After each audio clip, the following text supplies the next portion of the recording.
Hey everybody, my name is Anthony, and welcome to the Wrestlesode podcast. Wrestlesode is a weekly Canadian podcast where we go around and interview different Canadian talents from all over the place. We learn their stories in wrestling. We learn about who they are and what they love about wrestling, and we're going to learn a lot of really cool stories as we go along the way.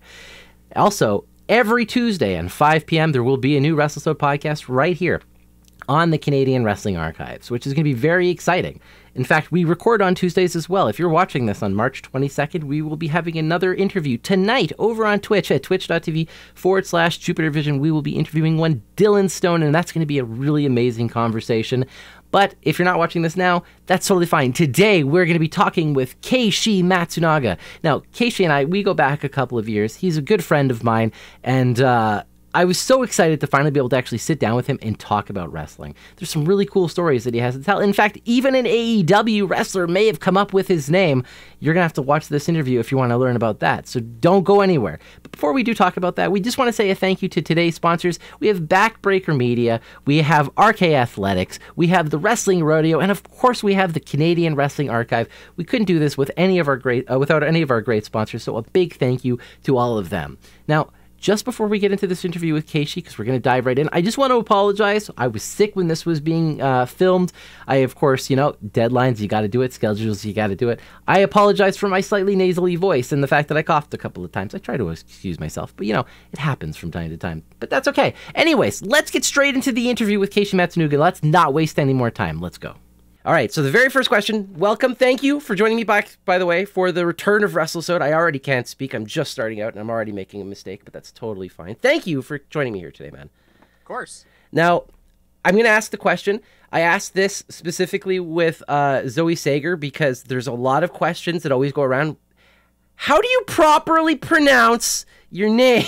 Because no matter where you go in Alberta, you're going to find somebody like, oh, it's Keishi, it's the Matsunaga guy. How is it actually pronounced? Okay, so it's Keishi, and then Matsunaga. Matsunaga. Okay, that actually sounds really funny because when the whole idea behind at least the Matsunaga part was Three Ninjas, right? Isn't that the grandfather's name? No. I was just thinking that. I was like, wait, isn't that Matsunaga? So that name was suggested to me by Jack Evans way back in the day. Oh, really? Yes. Because I was looking for a Japanese last name that was long and hard to pronounce like most stereotypical Japanese last names, whereas my shoot last name is very short. Right. So the fact that, people can't pronounce it properly is kind of exactly what I was going for way back in like 2001. You were really looking to confuse people back in the day. Yes, so it's working. It's 21 years later, people still can't pronounce your name correctly, so that's very effective. Yes, but yeah, I mean, it can be a little frustrating, but at the same time, it's like I'm kicking myself because it's doing what I wanted it to do back when I was a smart-ass kid thinking that this would be hilarious. And I basically, I ribbed myself. So now you kind of ribbed yourself into this little corner. You were like, well, it's 21 years later. I don't know if I could change it now, right? No, and I mean, I don't want to. It's absolutely. Everybody loves you. So why, what's Ito? What's the whole point of Ito? Tell me about Ito, man. So that was also like, I'm a very big believer of if something is basically, if the universe hands you something, you got to roll with it. So, it was basically my second match back after my super long indefinite hiatus. And I was wrestling Steve Rivers at an RCW show. And he just got on the mic and he started yelling, saying that I didn't deserve to be in the ring with them. I was an amateur and I should go back to my job at Ito where I belong. And then, so the fans just started chanting Ito while we were wrestling. And so I basically decided that the universe handed me Ito, therefore I must embrace Ito. I mean, I eat there all the time anyway. It's delicious. You can't go wrong with Ito. So the fact that, so that's where that came from. As a huge fan of Ito, when they ask you how many shots of teriyaki do you want, what is your answer? I'm usually 2 if I'm feeling like super adventurous, 3, but ooh. I also like two's a nice number because things don't get like the rice still kind of stays together. Whereas if you go 3, then I gotta like switch from chopsticks to a spoon, and I gotta scoop that out. Yeah, it becomes more like a jambalaya. If I go noodles, a lot of time I'll do 3 because it doesn't matter. They're easy to grab. I'm a big believer in noodles personally because I love chopsticks. I'm a big chopstick guy. Like if I'm eating like Asian cuisine, like I almost find it so rude to use like a fork. I'm like, no, it's just chopsticks, and it doesn't matter what it is. It's like I'll figure out a way to use chopsticks for this. So yeah, I mean, I can eat individual grains of rice with chopsticks because I've been using them so long.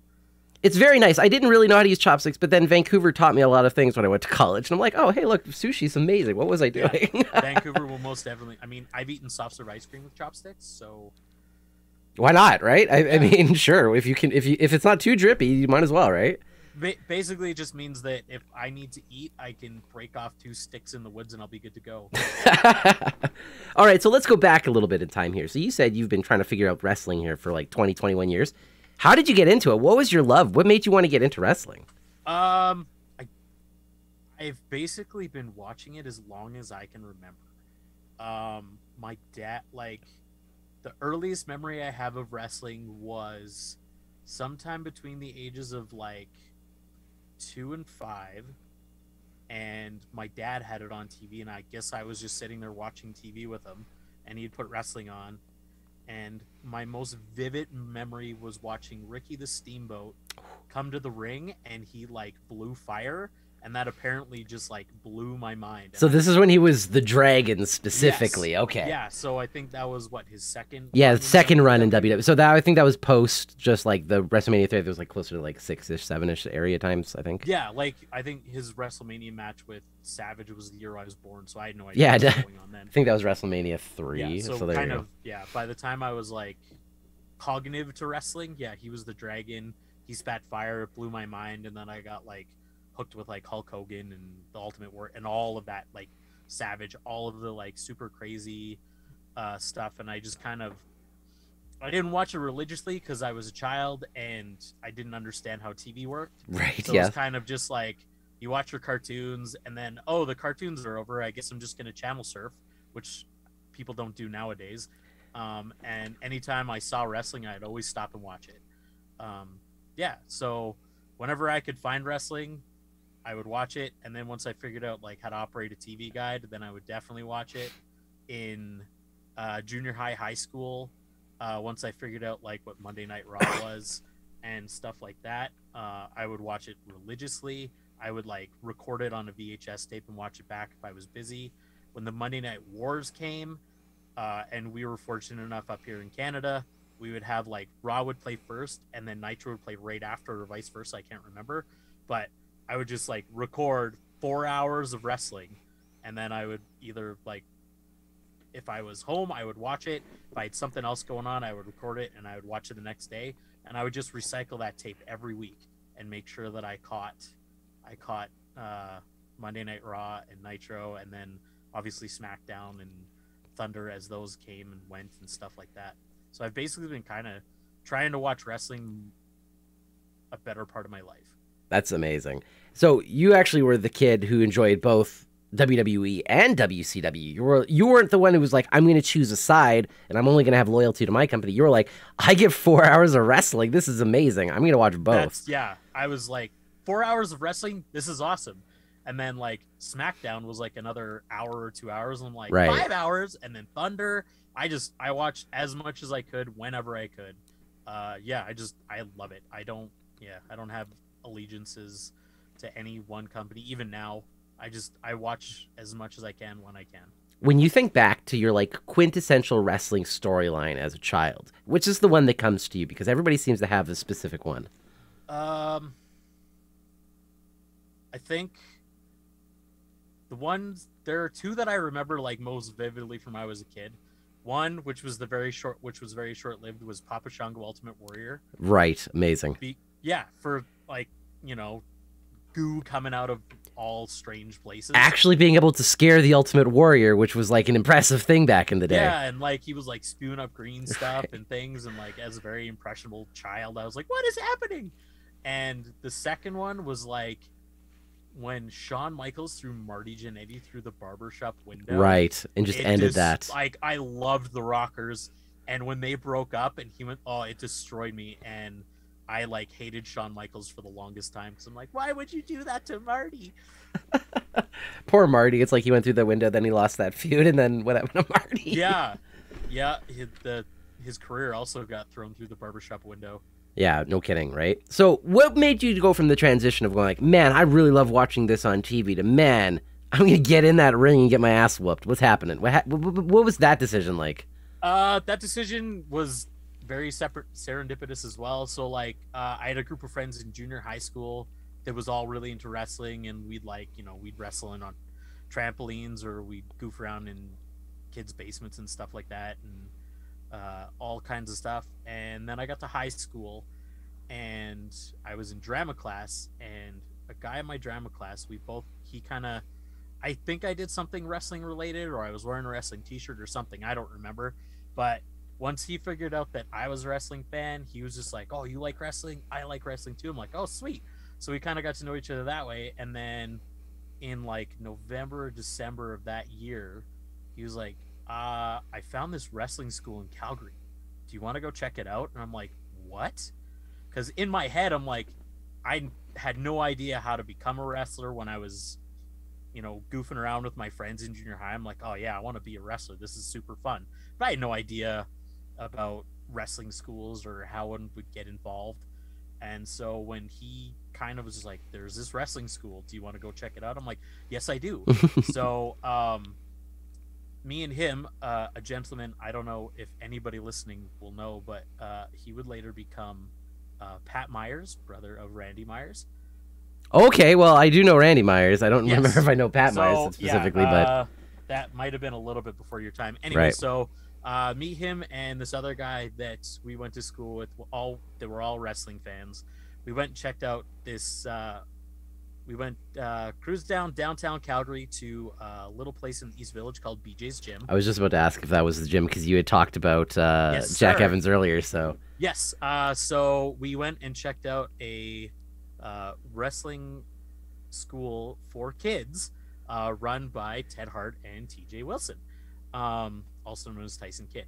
So we kind of went there and we just kind of watched the practice, see what it was all about, and like probably like the first couple things that happened in that ring, I'm like, I want to do this.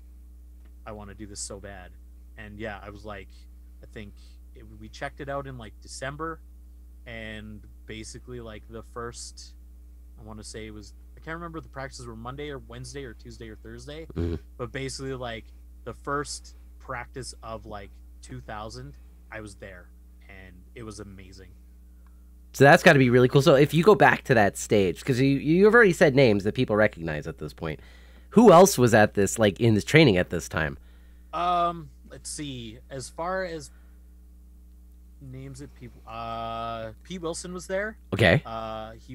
Him and his best friend Nick were both training. Okay. At the time.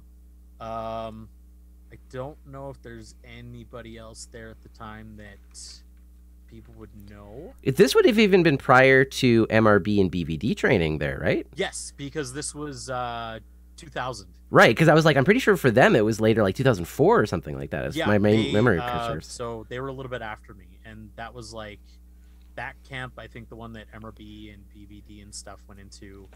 I think that was just run by TJ. Very fun. So yeah. with getting trained and stuff there at BJ's Gym, like I said, like there are a lot of people have moved through that gym over the course of your time. You've been wrestling for over 20 years now. What are some of your, well, on and off, because you said you took a hiatus, right? On and off since 2000. If you kind of like accumulate the actual like wrestling time that I've been in, it's been more like 9. That's fair. A lot of people will say it's just like they've been in wrestling for a long time, but most wrestlers aren't in it consistently for that period of time. Yeah. So when you started getting into it and you were wrestling a lot, what are some of your favorite matches that you've done? Because a lot of people, be it with like either, a really good opponent or just you felt like you nailed it in a specific match, or you're just like, I can't believe I'm in this match kind of match. I think one of my earliest matches that like was one of those like, I can't believe I'm wrestling in this match, was like an 8-man tag with like Ted and TJ and Harry and like all these guys, and like in my head I was just like, I don't know if I'm good enough to be wrestling with these guys. And so it was kind of cool that, it was kind of like they trusted me enough as a wrestler to like be in the ring with me. Right. So that was very cool, like early on. And just, yeah, like I've wrestled, a lot of early on stuff was super cool. If I look back on it now, as far as like a psychology standpoint, a lot of my matches were not so great. Right. But just to be in the ring with like some of those guys and watching where they've gone since then, was very, very cool. Oh, I can only imagine. Well, so now you're back. You still trying to wrestle. Obviously, COVID is like this really shitty thing and makes wrestling just stupid. But with assuming the world clears up nicely, what are your plans with wrestling? Like, what would you love to do if you could have the opportunity? Truth be told, just kind of based on how my life is going and things that I have going on, I'm kind of good where I am. Wrestling in Alberta, even though like, Canada has this like weird reputation of being like the black hole of wrestling and it's very hard to get out of it and all that other stuff. Like, if you look around and take a good look at the wrestlers that we have here, like we have such a great pool of talent, regardless of whether it's, for RCW, who I wrestle for, Force, MPW, PWA that's supposed to be coming back, Can-Am Wrestling. Like, there's so much wrestling and there's so many good wrestlers here. Like, if I didn't go anywhere for the rest of my life, I'd be perfectly happy because we have such great talent. And like people from all over Western Canada, whether it be from like Manitoba all the way to Vancouver, everybody kind of gravitates here because I think they also understand that there's such a good crop of talent here. So, I mean, as far as like wrestling itself, I'm good here. If I got the opportunity to go anywhere else, as long as like probably it wasn't in a permanent situation, I wouldn't say no, depending on the situation. Obviously, right now I'm a little leery about traveling around, and I don't want to go anywhere permanently because I have a son and I want to make sure I'm there for him for everything, which is really weird because I have these like weird conflicting dreams of like being a dad who's like super involved in his kid's life and being a wrestler whose basically life is traveling everywhere. So they kind of are on opposite ends of the spectrum. So wrestling in Alberta is kind of like the perfect balance of being able to be there for my kid and also getting to do something that I've dreamed of doing since I was a kid myself. Yeah, I completely understand. Especially as a parent myself, I know exactly what it's like for when you have these dreams and suddenly it's like, well, I've got a kid now and my dreams completely shift in a way because you have all these new dreams that kind of come out of it. Yeah, and I mean, like, I've always, from a very young age, I always wanted to be a dad anyway. So, like, I'm kind of living the best of both worlds right now. I get to do something for myself that I love, and I get to do, like, 2 childhood dreams that shouldn't work are working for me. So, and they're doing a great job too, because I mean, like, everybody seems to love you. You always get really big pops whenever I'm in the crowd and stuff, which is always really nice. But then again, I'm also usually helping that situation because I'm always saying, like, hey, it's Keishi. But unfortunately, I haven't even made it to very many RCW shows lately, simply because Omicron's so stupid. And I mean, I've got COVID right now, so I mean, I'm not very useful anywhere right now. But I know for me personally, it's like I miss watching the wrestling and getting to these local shows and everything, especially. I would love to see some of these promotions open up again, especially PWA and all these other smaller ones, MPW, running Force running again, things like that. Yeah, and I mean, I think, like, obviously, I think, like, the cranks are working for a lot of those companies of, like, they're getting the planning stages of coming back. I heard a rumor that PWA is definitely making a plan to do a comeback sometime in 2022. Mm-hmm. So that'll be awesome. I mean, they've got that Hitman Appreciation Night thing at the Dome, so that'll probably be, I wouldn't be surprised if that's their like kicking off point. Well, I would assume it to be. I hope. Are you going to be at that show, or like, are you going to at least be as a fan at the very least? Yeah, at the very least, I'm probably going to go watch. Nice. I'm pretty sure I've got tickets to that with Shout as well. So at the very least, you make sure that I remember hearing about the first one. And like I used to work at the Dome, so I was like, oh, that would be super cool. Yeah. Funny enough, first time I ever met Shout was at the Battle at the Dome show. That was the very first time I ever met him in person. So I was like, oh, there you go. Now, with regards to working, there's tons of different talents around Alberta, and you've said like you said, if you'd never wrestled anywhere else, you'd still be totally happy because of the amount of talent that we have here. But is there? I'm going to make you play a little devil's advocate, a little bit of favoritism here. What are some dream matches you have here in Alberta? Like, who are some of the opponents you would just love to get in the ring with? Be it for wrestling or like promo offs, or just like because you know that you work really well together. Yeah. I mean, I've already had some of those like matches with some of the guys that I really want to wrestle. I had a match with MRB about a month ago, which was really, really awesome. I wrestled Heavy Metal a year ago in October. We had a really good match then. I got to wrestle Raj Singh. We had a pretty good match too. And like, I mean, anybody that I've wrestled, I like to think that I have had a very good match with. Someone that I almost had a match with and it didn't kind of work out the way it ended up turning into a 3-way was Nate Nixon. I really want to wrestle Nate Nixon because he's got like a really good passion for wrestling, and I kind of want to get in there and mix it up with him. Plus, he's got such a great like Snidely Whiplash package. You know what I mean, with the mustache and everything. It's just great. It's just hilarious to watch him in there. Exactly. Sean Moore's a guy who I definitely want to wrestle. I mean, I've watched him, live at shows, and like he's an amazing worker. One of the best, absolutely. Sean Moore is just crazy good. I mean, there's Mo Jabari, another guy who like I've done some training with him too, so like seeing his like work ethic outside of the ring and his work inside the ring, you can't want to work in Alberta and not want to work with Mo Jabari. Oh, 100%. You know what's really funny about what you've said, and I feel like so fortunate as a person, especially because I'm not a wrestler. All these names that you've said, I've had personal conversations with all these people, and they're all such amazing people. Yeah, and that's another one of those things where like staying Alberta is perfect because not only do we have this great crop of talented wrestlers, everyone that I've ever interacted with has been super chill, super cool people. I've never personally had any like super bad experiences with anybody as far as wrestling and stuff is concerned. But yeah, I mean, I could probably spend an hour going through guys that I want to wrestle. Michael Allen, Richard Clark, Davey O'Doyle, off the top of my head. What I'm hearing is that it's got to be like Keishi versus the Sask Boys. He's already named 3 of them. Well, I mean, the Sask Boys are the Sask Boys for a reason. 100%. Everybody loves this. It's funny because even in Alberta, you love the Sask Boys. That pile into a vehicle, drive over here, beat the crap out of us, and then they go home.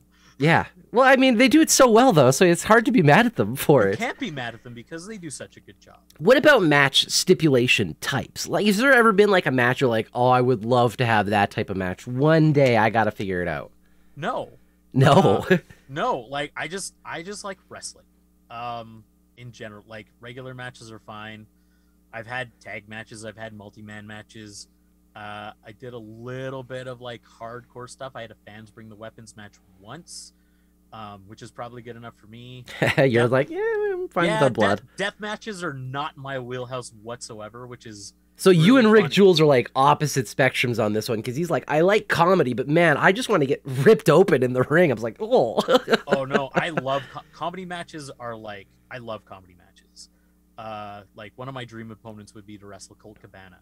Oh, that would be so good. You would get the elbow to the top of the head and everything. Yes, comedy matches are my favorite. I just like comedy, and like wrestling comedy is awesome. That's amazing. Well, so we're getting close to the end of the interview here already. It's going so fast. That's crazy. But we want to open it up to some Q&A because I know there's been tons of questions that have been going off here in the chat.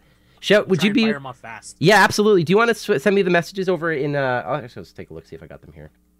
Which one we should see first. I'm just gonna cough quickly because like I'm like breathing and I can hear like the lung fluid. I'm like, oh, this sucks. Excuse me about that. All right. Oh, no problem. You've done a very good job like holding that back. I very much medicated myself for this. Like I was very drugged up for this interview. Perfect. He's gonna send them on Discord. And I have Discord over here. Perfect. Gotta move it over here though. All right. First question. Let's take a look. Write that. All right, first question. What is your favorite thing to eat at Edo? From Showdown to Cloud. That's a great question.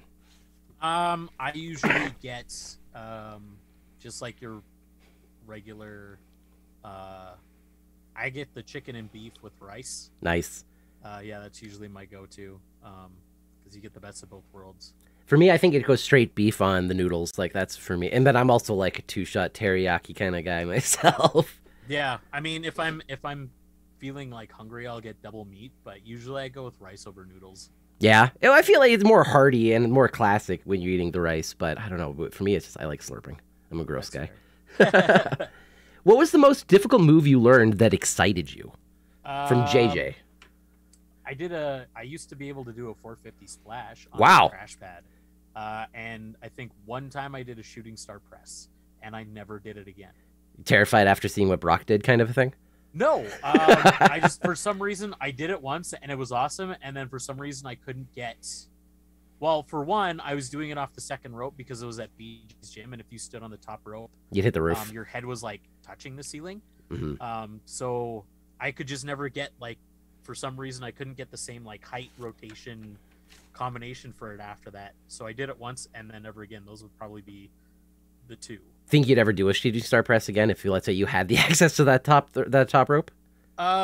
Maybe if I like went to a swimming pool and practice for a few days, 50 of them in succession, and managed to like land them properly, then try it on a crash pad. Probably sounds good. I like that one. But so you would say the 450 splash and the shooting star press definitely the hardest ones you've learned? Yes.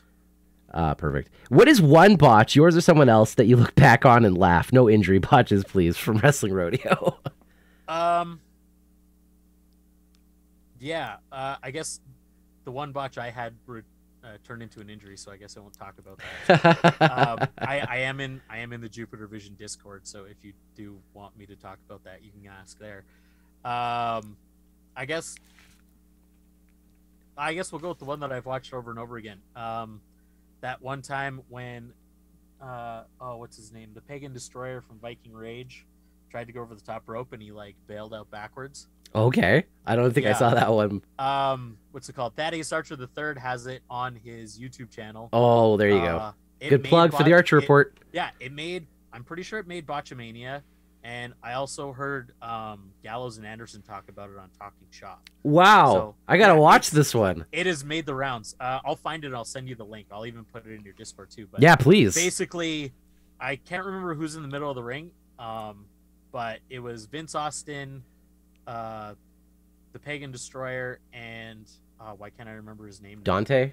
No. Oh yes, Dante the Pagan. No, not Dante. It was before Dante. Okay, it was before Dante. Sorry, when you said the Pagan Destroyer, I'm like, I don't know who that is. Is it Dante? Yeah, he's a big dude.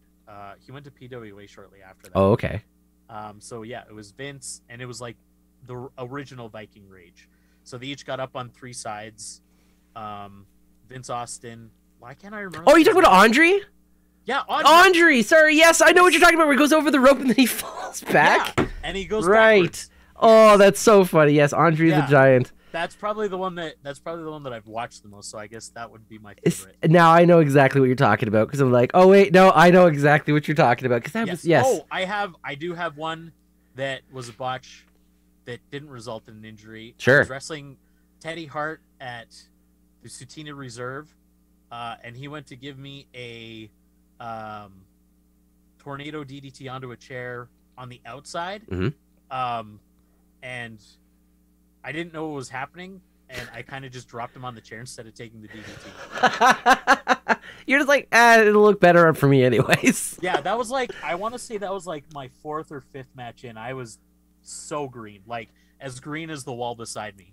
I mean, to be fair, you got one over on Teddy, and I'm pretty sure there's like 99% of the Twitter community that wants to do that. So I mean, he was, you know, he was a perfect professional, and like he let that after the match. I apologized. I was like, I am so sorry, and he was perfectly fine with it. So yeah, we can say that about him, at least in the ring. Teddy Hart can be an absolute professional in the ring, 100,000%. Like when you watch him wrestle, it really is a beautiful thing to watch him wrestle.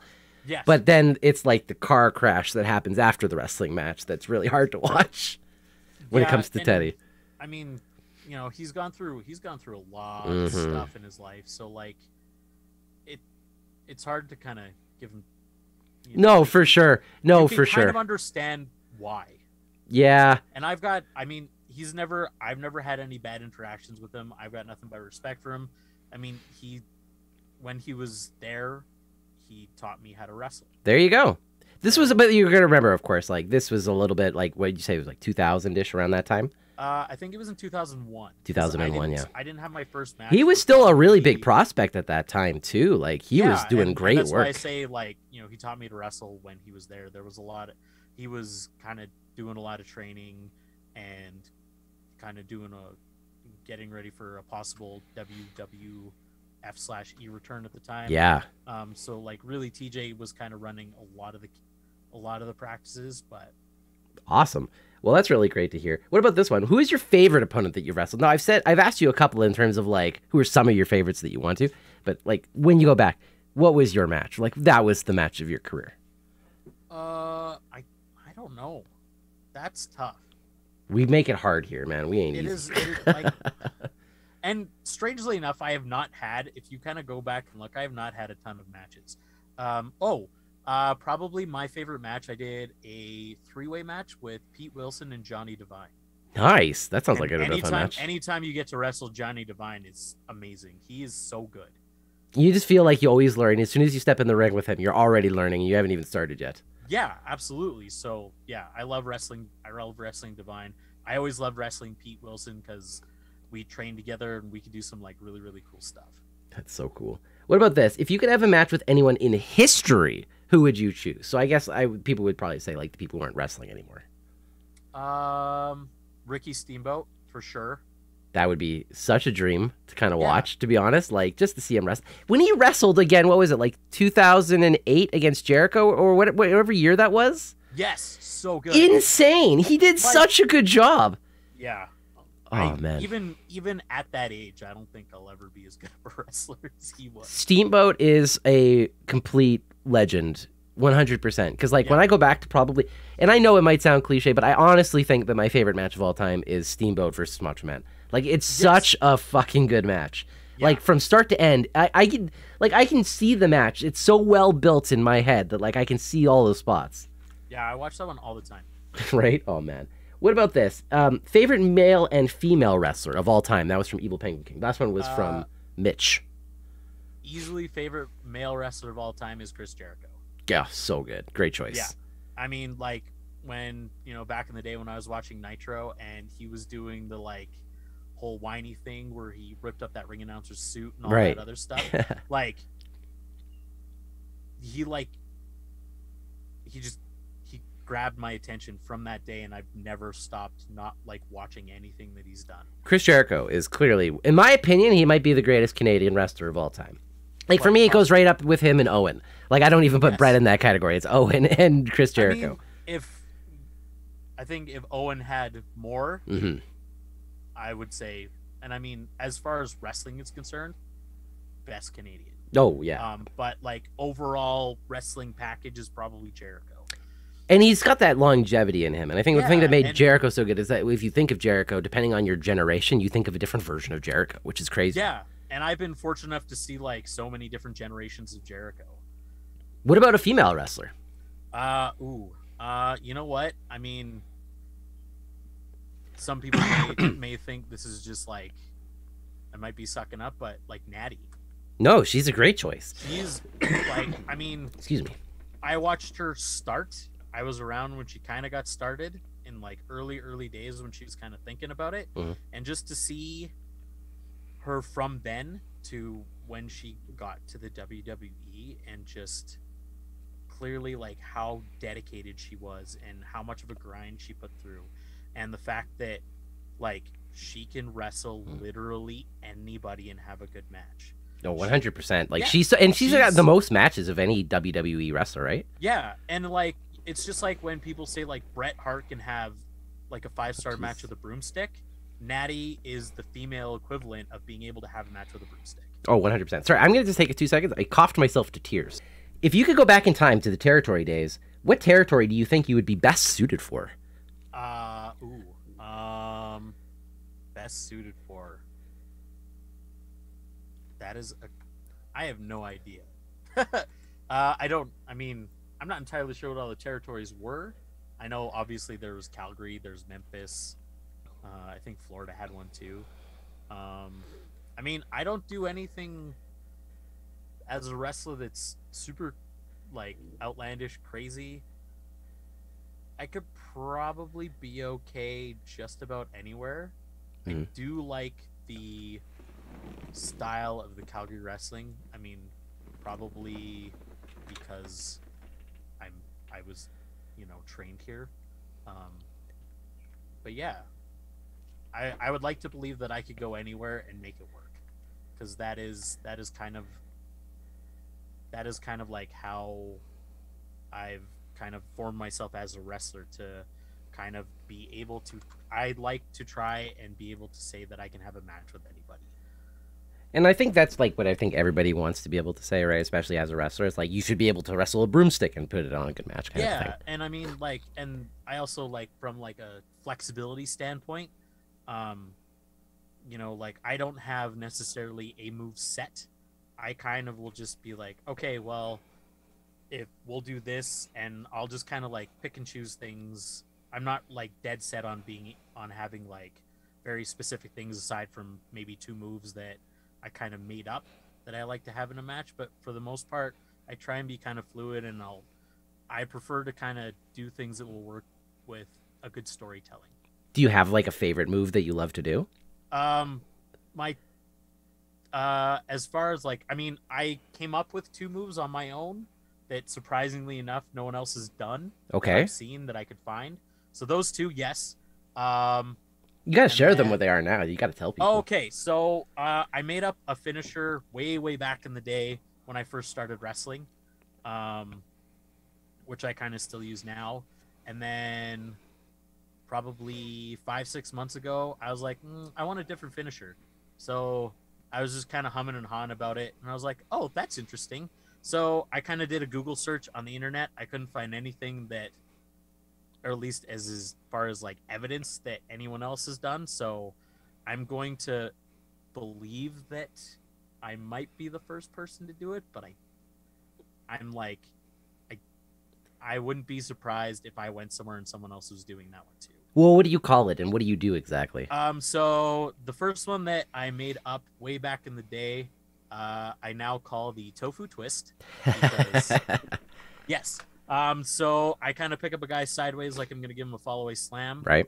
And then I toss their legs out, and then lots of people will do this move into like a rock bottom. Right. I'll twist him into a bulldog. Like an enziguri or something, right? Or you're an Uranagi, I mean. Yeah, but I twisted into a bulldog instead. So instead of landing on their back, they land. Oh, that's really cool. I'm just thinking about that. So you go forward and you put their face into the ground then. Yeah. That's really cool. Which, I mean, surprisingly enough, I did a show where I did that move and Eric Bischoff was in the crowd. Ooh. Eric Bischoff went to the WWE, and suddenly I started seeing the Uranagi style one on TV. Now, I'm not saying... You don't know for sure, but you may have had some influence there into is a chance that it somehow translated over there and maybe got a little bit lost as far as like how the person lands. So yeah, that one I made up way back when I first started training. So now I still use that in my matches. The second one I came up with, I call the bento bomb. And so I basically pick someone up in a fireman's carry, and then I toss them in the air like I'm going to F5 them. Right. But instead of tossing their legs out, I toss their face out, and I kind of sit out into like a glam slam. Oh, okay. Yeah. Oh, wow. So they're flying in that one then. So they've got some good air in that one. Yeah, because like, I mean, I kind of got to push them up over my head, but I kind of hold on to their leg. And so you pull them back down, so their I back kinda wrap straightens. under. Yeah. Exactly. Oh, that sounds painful. Well, I wouldn't want to take it, but then again, that's why I don't take it. I guess I really like finishing people off by dropping them on their faces. Why not? I mean, it seems like it's a pretty effective thing. A lot of people tend to do it. How about this one? Table, chair, other wrestler. What is your favorite melee weapon to smack someone with? Kendo stick. Kendo stick for sure. Hey, you love that snapping. Japanese, I have to go with the kendo stick. Good old. Well, you could. I don't know. You could like scare people with like a sai or like a bow staff, I suppose, too. Yeah, I mean, I don't. Some I would nunchucks. never take a weapon into a ring that I could potentially stab someone with. Well, and clearly you're not for the deathmatch scene. No, and with nunchucks, there's a probably higher probability that I hurt myself than anybody else. I don't even understand how nunchucks are like a weapon. Aren't they actually used for like cutting grain and stuff? Nunchucks? Yeah. No, it's just like 2 sticks on a chain. No, I know, but isn't it actually used in like Japanese farming, not like ancient weaponry? No, that's where the sais came from. Oh, it's the sai. Okay, that's where that came from. Sais were originally Japanese farm tools that got developed into weapons so farmers could defend themselves. You could tell I was a fan of TMNT, and I clearly fucked that one up. That's okay. I'm still a fan of TMNT, which is why I know. Well, exactly. Who wouldn't love those, right? Okay, here's my question. Who's your favorite turtle then? That's the hardest question today. It's a tie between Michelangelo and Raphael. Oh, not even the 2 good ones. No, I'm kidding. Hey, I'm a Donnie man. That's fine. I love the Ninja Turtles. Oh, for sure. They all have their, they all have their positives and negatives. It's just, but you asked, No, for sure. I'm a very laid back guy, so I identify a lot with Michelangelo. And my favorite color is red, so Raphael. There you go. To be honest, if I had to choose somebody out of the Ninja Turtles, really, it's Keishi Jones. He's my favorite. Like, let's just be honest. Casey's the best. Yes. Comic book and movie Keishi Jones is awesome. TMNT cartoon Keishi Jones from, like, the 80s. Oh, the greatest. I love the look that he had. The look was great, but, like, if you go back and watch his episodes, he's a loose cannon. Oh, yeah, no, for sure. He's very, very... He's makes Raph look level-headed. Yes, such a great character, though. Oh, for sure. Here's a really fun one that I like this one. What would an Ito 3 Stages of Hell consist of? A 3 Stages of Hell match consist of from Shout? Ooh. The first one, we got to start it off, like, super crazy, would be, like, all you can eat. Ooh, okay. Yeah, because I want to start off, like, horribly. So you finish vomiting by the end of the match. So you have to fill yourself up super, super full. Stage 1. 2. What would stage 2? Power bomb contest. Who can take more power bombs after eating all that food? Yes, that would be wild. I'd be terrified. We would literally just be waiting for people to vomit at this point. Yes, stage 2. We'll go. Stage 2 would be a power bomb contest. Stage 3 would be, cooking rice. Oh, like not overcooking it, right? Like because a lot of people suck at it. Perfectly cooked sticky rice, because I find that lots of people don't know how to cook rice properly, and by cook rice properly, I mean prepare rice properly. I'm probably one of them. I have a rice cooker for a reason. It's because I'm so terrible at it. Okay, here's the secret. Do you wash your rice first? Yeah, absolutely. Okay, lots of people don't, and that's the kicker. You gotta wash your rice. I know that it gets really gross, like, because you wash your rice and it just fills up with all that white stuff, and you gotta let it run clear before you cook it, because it's gross otherwise. You got, like, that's the starch on the rice that you want to get off. So and otherwise it creates that, like, burnt layer. Yeah, the whole reason that typical Japanese people can eat boatloads of rice and still be okay is because they wash all the starch off the rice. Smart. That's why they do that.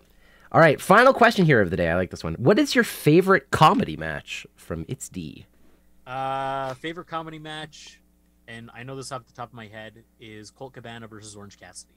I have not seen that one, but you being so specific makes me go like, there's one I gotta watch. Yeah, because at the beginning of the match, Orange Cassidy grabs a beer. He drinks it throughout the match, doesn't spill a drop. That's amazing. It sounds so much like Orange Cassidy. Not like AEW Orange Cassidy, but like very laid back, very casual, be able to drink a beer and still wrestle. Yeah. Well, and also, Colt Cabana's in the match, so you can't go wrong there. No, Colt Cabana is like the best professional comedy wrestler essentially out there. So like, or like anything that like him and Grado or Kikutaro is such a great comedy wrestler too. For me, I think the one that always gets me because he's so good in comedy, but it always throws me off is Murder Grandpa. I can't think of his name suddenly at the moment. Minoru Suzuki. For some reason, whenever he is in a comedy match, it's the funniest fucking match ever. Yes, because he plays like having like a comedy wrestler and a straight man is always so good too. It's so good. And but not only that, but like he's also got such a wild facial range as well that like no matter what's happening in the match, he can either go crazy or laugh, and it's just the best. Yeah. But dude, thank you so much for joining me here today. Like this has been such an awesome look at this. We've gone like 45 minutes, way over than we were hoping for, but that's what I wanted actually. Yeah. But dude, so thank you. Tell me everybody where they can find you. Talk about all your stuff. Okay. You can find me on social media, Twitter and Instagram at Kyle Driver. So just like spell pile driver, but replace the P with a K. If you go like this, then you'll be pointing right at it. Nope. Oh, there you go. That's the one right there. That's the one. Yes. So that's my Instagram, my Twitter. I do have a fan page on Facebook. I don't necessarily like on my personal Facebook page. I don't necessarily add everybody because it's like because you're still a dad. You got a personal life, not everything. I like my personal life too. So I kind of keep that one separate. So like if you do want to get get in contact with me on Facebook, my Keishi Matsunaga fan page is the best way to do it. What else? Sunday nights, I occasionally guest on Wild Talk Radio when we talk about wrestling. I am a guest host when I'm not curling. Wait, I got another question suddenly because you're a curler? Yes. All right, well, we're going to have some chats after this, I think, because I also love curling, and I worked in a curling rink for many years. Oh, fantastic. I used to pebble the ice. I was the ice maker, so... Oh, that's awesome. Yeah, so you can find me there most Sundays doing that, except during curling season, it's a little bit more spotty. But you can... You got Bonspiels to go to, people. We got the Briars Cup. We got to get Keishi in there. Yes, the Briar is coming. What else? I do have a Twitch channel. I don't stream that often because I have weird internal struggles about like convincing myself to do it consistently and actually putting yourself out there all the time. Yeah, because I mean, surprisingly enough, and I don't think you can tell based on this, I'm actually like most of the time a very introverted person, and like I have to like basically like psych myself up in order to do anything publicly. So some days I can't build up my energy. So like I basically have to create my own spirit bomb and then like use that energy. And if I can't get enough energy together, you kind of like whittle away and you kind of hide kind of a thing. I completely understand because I'm the exact same way. I know, believe it or not, I'm a huge introvert. Nobody really understands. Huge introvert. You're so good about being consistent. But for me, I am a huge introvert. But if I don't create content or put myself out there, I get depressed. And that difference is the depression is worse than me putting myself out there. Oh, yeah, see, I don't have like, I don't get depressed, but I like my like solo time. Oh yeah, for me too. Yeah. Like I know some people know that I love playing chess. For me, like just like sitting in my own little room and studying chess. It's just like nobody else is allowed in. I just love that. For sure. And then if you want to see kind of more of me on a non-wrestling side, I'm actually also part of an improv group called the 404s. Yeah, we do a lot of stuff at conventions and things. And so you can find them at the 404s on all of your social medias. You might not be able to find them, though. You might get an error. Yes, and that is the point. It's nerdy comedies, so we do like Comic Expo and anime conventions and stuff like that. That's really cool. Dude, thank you so much again for joining me here today. Anytime, man. This was super fun. Was there anything else you wanted to like get off your chest before we let go here today? No, not Perfect. Really. I mean, I guess hopefully I can heal my knee injury as soon as possible so I can get out there and continue to entertain everybody, which is the whole reason why I do it. I'm just a big fan of like, there's a lot of stuff going on in the world. I mean, especially right now, but even in general. So like, if I can be the reason why you can go somewhere and turn your brain off for an hour, 2 hours, 3 hours, and just like focus on that, if I can kind of like be the type of person who can help you kind of like take your mind off things and just kind of be in the moment and be entertained, that's why I do it. That's such a great way of saying that, man. I think that's the best part. A lot of wrestlers around are always just like, my number one thing that I love doing is just making other people happy. It's like my favorite thing, which is just super great to hear. Dude, thank you so much. I know we're about to disconnect here because of the 40-minute rule on Zoom, but dude, thank you again. And I will chat with you here very soon. Yes, for sure. Thank you again for having me. I really appreciate it. Thanks to all the people who listened in. And yeah, I hope to see you all soon when I'm good enough to wrestle again. Oh, I'm sure we'll be seeing you here soon enough. I know we've got our own plans even for that. So perfect. Well, all right. Thank you, buddy. I will chat with you later. Yes, have a good one. All Thank right, you bye-bye. again. Nope. Hey everyone, thank you so much for joining me here today on this interview with Keishi Matsunaga. I had such a great time finally being able to sit down and chat with him. If you guys haven't remembered to check out his socials, all the information is going to be listed below to all of his different social medias as well as ours. And don't forget to hit a follow and subscribe here today. It's going to be really great. We're going to have weekly content for you every Tuesday at 5 p.m. And don't forget, on Saturdays, we release new content on the Canadian Wrestling Archive, new matches every Saturday mornings. Don't forget to subscribe. It is a great time here. Also, if there's any wrestlers you would love to see me interview, don't forget to put that information in the comments below. I would love to interview different wrestlers from all over Canada, so if there's somebody you would love to see me interview, tag them. Put them on social. Post us. Let's find out. Let's get a conversation going. Because I would love to talk with different Canadian wrestlers from all over the place because we really need to start documenting all their stories because Canada is honestly a hotbed for amazing wrestling and we really need to get that content out there. Once again, another big thank you to all of our sponsors here today, RK Athletics, Backbreaker Media, the Wrestling Rodeo, as well as the Canadian Wrestling Archive. All the information will be listed below. They are amazing sponsors, and I couldn't do anything without this, or I couldn't do to this without them. And yeah, it's a super great honor to be able to be here on the Canadian Wrestling Archive and being able to do this for all of you. Thank you again. My name is Anthony, and of course, I will see you again in 1 week, or if you're watching this on Tuesday, March 22nd, and it's not quite 8 p.m. Mountain or 7 p.m. Mountain Time, because that's what it will be tonight, come join us on twitch.tv/JupiterVision as we go and interview Dylan Stone. Anyways, everybody, have yourself a wonderful night, and I'll see you soon.